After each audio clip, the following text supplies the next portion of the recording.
La dyslexie, c'est un handicap qui ne se voit pas. C'est-à-dire que tu me vois comme ça, là, tu te dis, ben, il est normal ce mec. Mais si tu viens plier les draps avec moi ou bricoler avec moi, tu vas voir que je ne connais pas l'endroit de l'envers. Hein, à un moment, tu vas dire, mais... Et je vais commettre des tas d'erreurs comme ça qui vont te surprendre. Et tu vas dire, mais il est débile ce mec. Tu vois, et c'est un handicap qui est terrible parce qu'on ne le voit pas.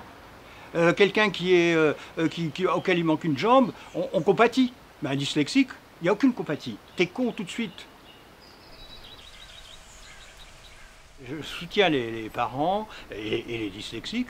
J'ai beaucoup d'entretiens téléphoniques, il y en a qui viennent sur le blog et qui me contactent.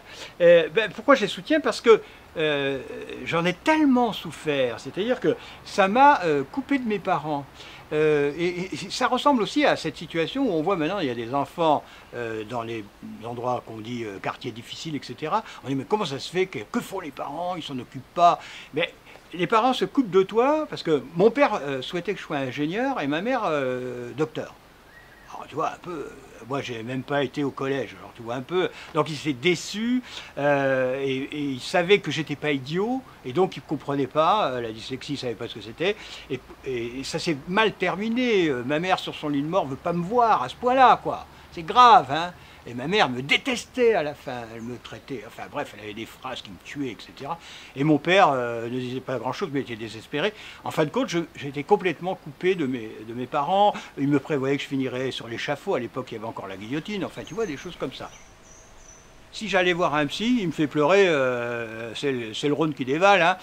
J'ai pas envie de remuer ça.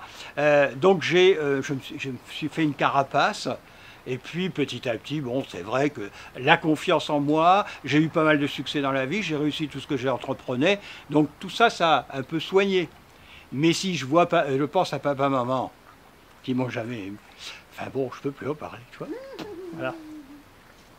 Ça revient tout de suite. J'aurais aimé être aimé par mes parents. Je peux plus. Là, je peux plus. Je ris, mais je peux plus là. Non. Quand les parents ne comprennent pas que leur enfant est dyslexique et qu'ils s'imaginent qu'il est feignant, enfin bon à rien, etc., incapable, idiot, quoi, ils commencent à le désaimer. Ils n'aiment plus leur enfant, ils n'ont pas l'enfant idéal dont ils rêvaient, et ils commencent à le désaimer. Et alors cet enfant, il n'est pas aimé par ses parents, il va à l'école, il n'est pas aimé par les enseignants. Parce que soit il ne comprend pas, soit il chahute, soit il est dissipé, il est dans les mauvais élèves. Et donc, de plus en plus, mais il n'y a personne qui l'aime. Il rentre, il va chez lui, il n'est pas aimé. Il retourne à l'école, personne ne l'aime. Eh bien, je peux te dire qu'au bout d'un moment, ça te blesse pour la vie. Parce qu'après, tu perds toute confiance dans la vie et tu dis « personne ne va m'aimer ». Et quand tu grandis, en tant que dyslexique, le jour où quelqu'un te dit « je t'aime », tu dis « c'est pas vrai, elle est en train de me mentir ». Et ça, c'est vraiment très dur à vivre. Avant de pouvoir transcender ça, il faut des années. Peut-être que je crois que certaines personnes, la preuve, moi déjà dès que je parle de ça, je suis dans l'émotion. Mais ces blessures-là, elles cicatrisent jamais. Ça, c'est très important dans la dyslexie. Il se trouve que moi, j'avais le pot d'avoir confiance en moi extraordinairement, mais autrement, j'aurais mal fini, j'aurais fini comme malfrat, j'avais aucun avenir.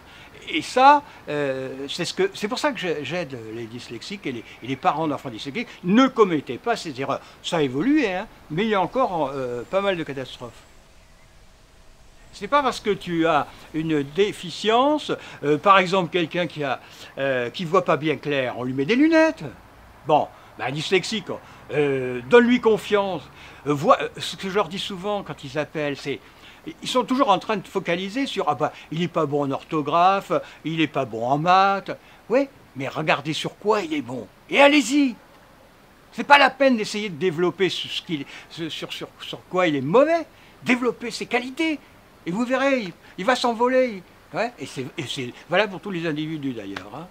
Et ces diplômes que l'on passe actuellement, pour des métiers qui n'existeront plus dans 15 ans. C'est évident. L'école est complètement has-been, en retard.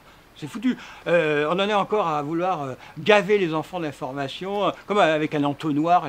Mais non, ça c'est fini. Si tu cherches un truc, tu vas sur Internet, tu le trouves.